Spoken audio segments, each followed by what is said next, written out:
시편 1편 1절부터 6절로 시냇가에 심은 나무처럼으로 하나님의 말씀을 선포합니다. 시편 1편 1절에 복 있는 사람은 악인들의 꾀를 따르지 아니하며 죄인들의 길에 서지 아니하며 오만한 자들의 자리에 앉지 아니하고 이렇게 증거합니다. 여기서 지금 복 있는 사람이라고 우리가 번역한 성경은 문자적인 뜻은 축복들이 그 사람에게 있다라고 하는 그 원래의 단어의 뜻은 그건데, 이 축복들이 그 사람에게 있다를 우리는 복 있는 사람, 영어로는 the blessed, the happy 이렇게 번역을 했습니다. 이 시편 1편 1절에 악인들의 꾀를 따르지 아니하며 죄인들의 길에 서지 아니하며 오만한 자들의 자리에 앉지 아니하고라고 하는 이 의미에서 우리가 악인 따로, 죄인 따로, 오만한 자 따로 이렇게 생각해서는 안 되는 것입니다. 쉬운 말로 악인, 죄인, 오만한 자는 유유상종인 것입니다. 동의어들이며 동시에 이 점층법이라고 하는 거를 국어 시간은 아닌데 점층법에 해당한다고 볼 수 있습니다. 점층법은 점점점 확대돼 나가는 것이죠. 그러니까 처음에는 따르고, 그리고 따른다, 팔로우하고, 그리고 서고, stand, 마지막에는 sit, 눌러 앉아 버리는 것입니다. 점층적으로 그렇게 되어가는 것입니다. 이와 같이 유사하게 표현된 것이 야고보서 1장 15절이죠. 욕심이 잉태한즉 죄를 낳고 죄가 장성한즉 사망을 낳느니라. 이렇게 점점 확대되어 가는 점층법을 사용하고 있습니다. 시편 1편 전체는 이 복 있는 사람이라고 하는 의인과 그리고 악인, 죄인, 오만한 자들을 우리가 비교 대조해서 이 말씀을 묵상하면은 우리들에게 많은 영감을 줍니다. 과연 복 있는 사람이라는 이 의인의 삶과 악인, 죄인, 오만한 자들의 삶에는 어떤 차이가 있는지 우리가 이제 말씀을 통해서 비교해 봅니다. 시편 1편 1절은 세 가지 동사로서 복 있는 사람들이 하지 않는 세 가지를 증거하고 있습니다. 첫 번째로 복 있는 사람들은 악인의 꾀를 따르지 않는다. 악인의 따르지 않는다는 것은 악인의 길을 걷지 않는다라고 하는 것이죠. 두 번째로는 복 있는 사람은 죄인의 길에 서지 않는다 이렇게 말합니다. 세 번째로는 복 있는 사람은 오만한 자들의 자리에 앉지 아니한다. 다시 말해서 그 악한 사람들의 모임에 조인하지 않는다라고 하는 것입니다. 그런데 이와 반대로 악인, 죄인, 오만한 자 생활에는 걷고 서고 앉는다라고 하는 어떤 그 액션이 지금 담겨 있습니다. 그래서 이들의 삶은 뭔가 굉장히 분주하고 바쁘게 움직이고 있습니다. 악인, 죄인, 오만한 자는 쉬지 않고 움직이고 나쁜 행동을 따라오고 악한 행위를 취하고 결국에는 악한 삶의 정상에 그냥 눌러 앉게 된다라고 하는 것입니다. 그러나 복 있는 사람들의 생활에는 걷지 않고 서지 않고 앉지 않는다라고 하는 이 모습에서 마치 이 복 있는 사람들의 그 이미지는 정지가 되어 있고 고요하고 침착하고 묵상하는 이미지가 담겨 있습니다. 그래서 시편 1장 2절에 오직 여호와의 율법을 즐거워하여 그 율법을 주야로 묵상하는 도다. 이 시편 1편에는 우리가 국어로 문법적으로 다양한 문법이 담겨 있습니다. 지금 이 시편 1편 2절은 국어의 문법으로 얘기하면 대꾸법에 해당하죠. 대꾸법이라고 하는 게 뭐냐? 예를 들면 그거죠. 호랑이는 죽어서 가족을 남기고 사람은 죽어서 이름을 남긴다. 이거를 국어 문법으로 대꾸법이라고 그렇게 얘기합니다. 그러니까 여호와의 율법을 즐거워하고 율법을 주야로 묵상하는도다. 즐거워하고 묵상하는 복 있는 사람은 하나님의 말씀을 즐거워하고 그 말씀을 묵상하면서 그 묵상한 말씀대로 그 삶을 실천하며 살아가는 그 사람의 모습을 말합니다. 우리말로 묵상이라고 번역된 그 영어 단어는 meditation이죠. 혹은 contemplation이라고 되어 있습니다. 근데 이 묵상에는 두 가지의 이미지가 있습니다. 첫 번째 이미지는 그 강아지가 집에서 개 키우시는 분들, 강아지들이 좋아하는 게 뭡니까? 뼈다귀를 좋아하죠. 예. 근데 강아지가 뼈다귀를 먹는 방법이 있습니다.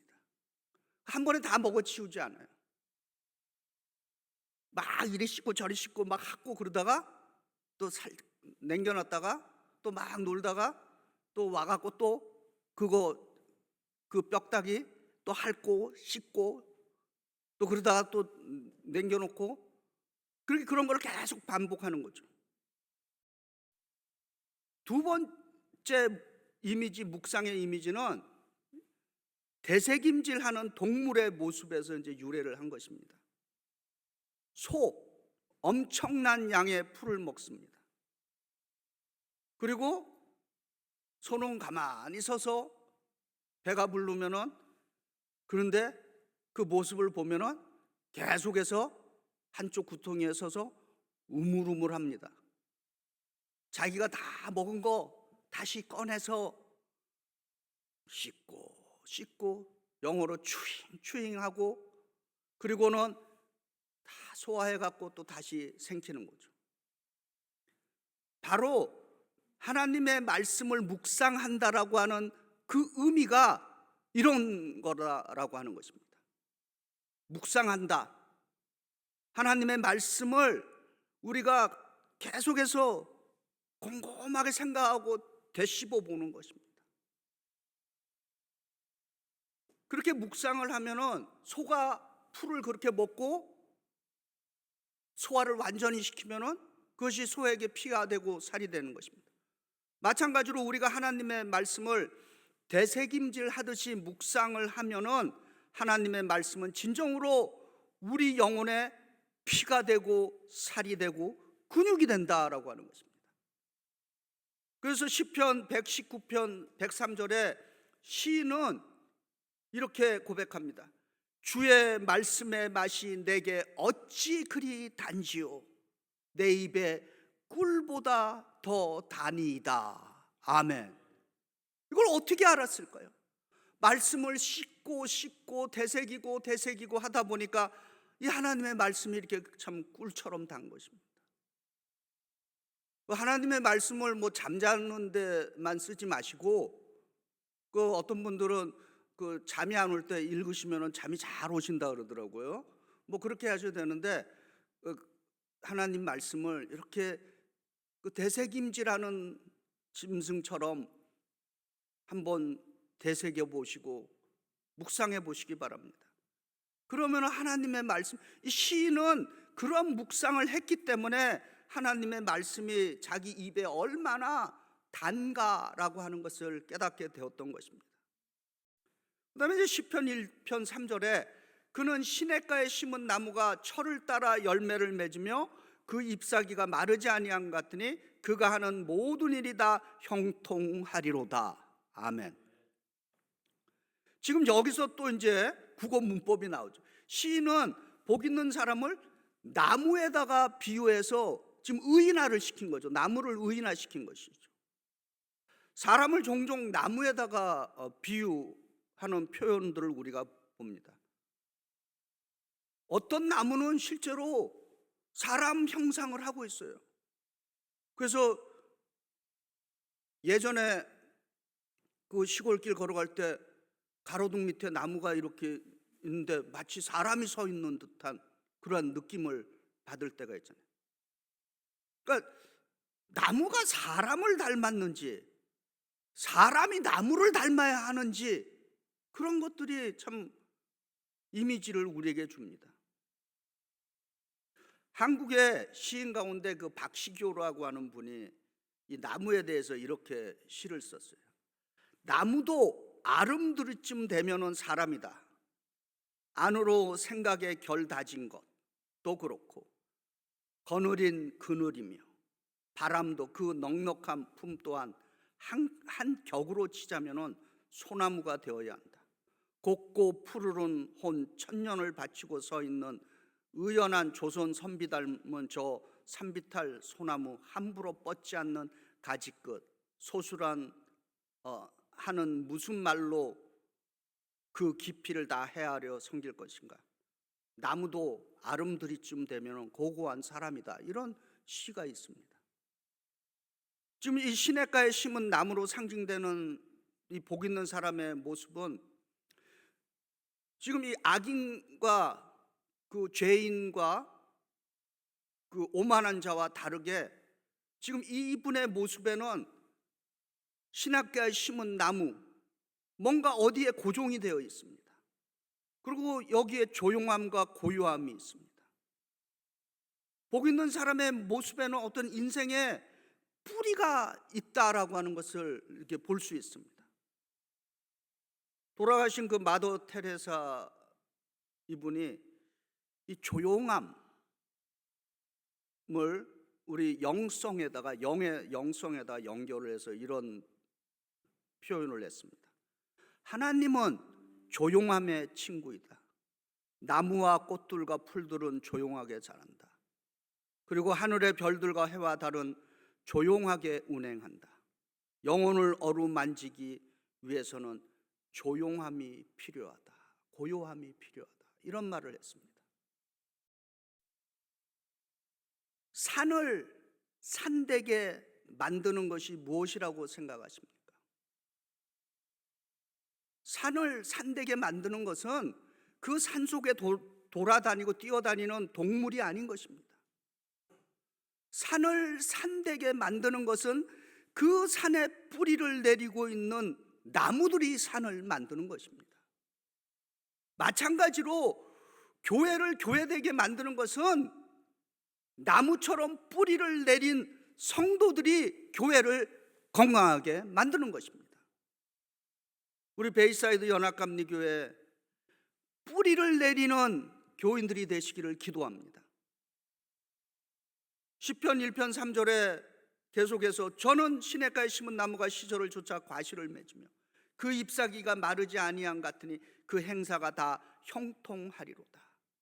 이 구절을 가만히 들여다보면은 네 가지의 유익함이 있습니다. 이 네 가지의 베니핏이 이 한 구절에 담겨 있습니다. 시냇가에 심겨진 나무라는 이미지 속에 그 나무의 어떤 안정성, 영어로 말하면 스테빌리티가 있습니다. 그리고 시절을 쫓아 과일을 맺는다라고 하는 이미지 속에 그 인생의 프로덕티비티, 생산성이 보입니다. 그리고 잎사귀가 마르지 아니한다라고 하는 그 이미지에는 어떤 강함이 거기에 표현되고 있습니다. 그리고 그 행사가 다 형통하리로다라고 하는 이미지에는 성공적인 삶이 약속되어 있다라고 하는 것을 가르치고 있는 것입니다. 아멘. 우리가 은혜이신 예수 그리스도에게 인생의 깊은 뿌리를 내리면은 우리는 물가에 심겨진 나무와 같은 인생이 될 수 있는 것입니다. 우리 주 예수 그리스도의 은혜의 강가에 심겨진 인생들이 되시기를 주의 이름으로 축복합니다. 이제 시편 1편 4절에 악인들은 그렇지 아니하며 오직 바람에 나는 겨와 같도다 이렇게 증거하고 있습니다. 악인, 죄인들, 오만한 자들의 인생은 바람에 나는 겨와 같다 이렇게 표현하고 있습니다. 바람에 나는 겨와 같다라고 하는 이 모습에서 우리는 이 바람에 나는 겨와 같은 인생에서는 인생의 목적이 없다는 것을 보게 됩니다. 또 바람에 나는 겨와 같은 인생에는 인생의 초점이 없는 것입니다. 그리고 바람에 나는 인생은 항상 뭔가를 잃어버리고 방황하는 모습을 갖고 있다라고 하는 것입니다. 근데 시인은 이 겨와 같이 방황하는 인생의 모습에서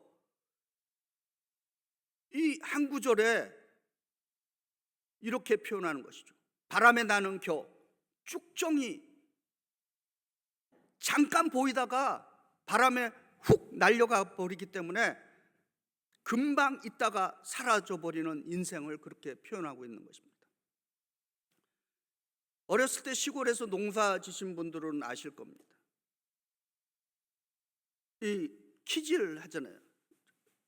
저희 할머님은 제가 어렸을 때 보니까 이렇게 뭐 할 때 키질을 하셨어요. 이 키질하면은 그 뭐예요? 껍데기는 진짜 바람에 다 날아가고 알곡만 그 키 안에 이렇게 모이게 됩니다. 그러니까 쭉정이는 날아가는 것이죠. 이 바람에 나는 겨와 같은 인생의 모습은 어떤 것이냐? 바람에 막 이렇게 나니까 그 사람을 보면은 뭔가 굉장히 바쁘게는 살아가고 있습니다. 굉장히 바쁘게 살아가고 있는데 그 인생에는 목적도 없고 어디로 날아갈지 모르니까 방향성도 없고 초점이 없는 것입니다. 결국 그 인생의 종착역은 어디냐? 허무와 불행이라고 하는 영적인 블랙홀 속으로 사라져버리는 인생이 된다라고 하는 것입니다.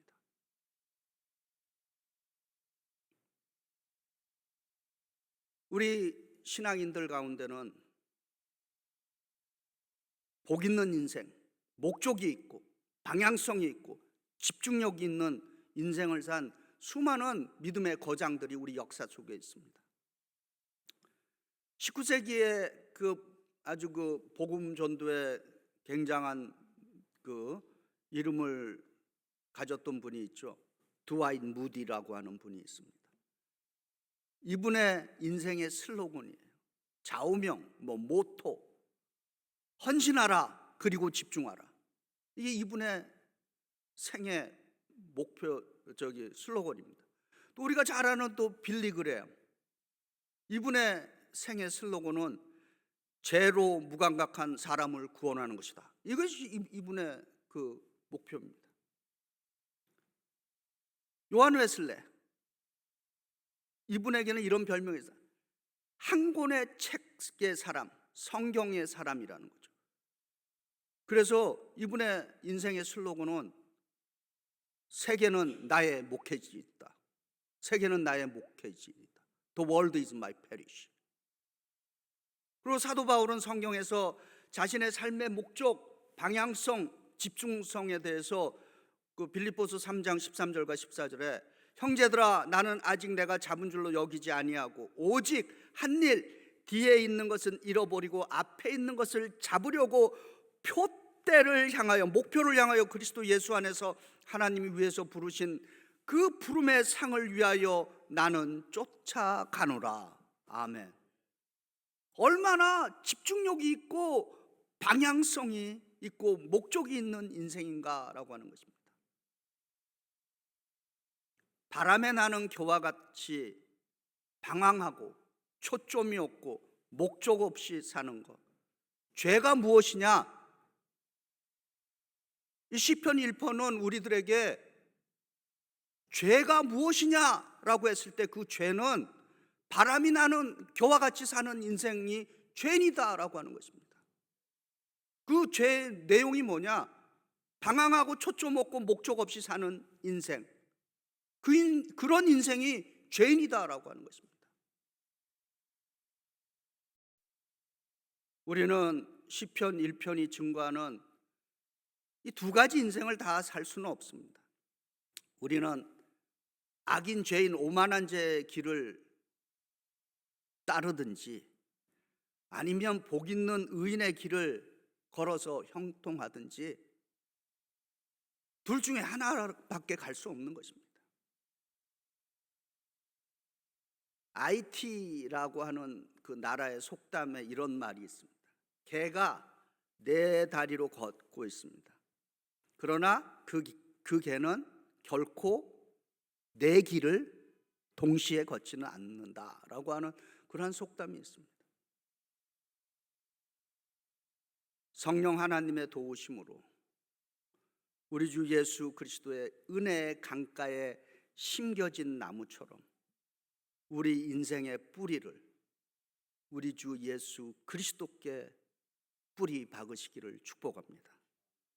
하나님의 말씀을 즐거워하고 그 말씀을 묵상함으로써 목적이 있고 방향성이 있고 집중된 인생을 살면서 늘 열매가 풍성하게 맺는 푸르른 성도님들, 그리고 푸르른 우리 베이사이드 연합감리교회가 되기를 주의 이름으로 축원드립니다.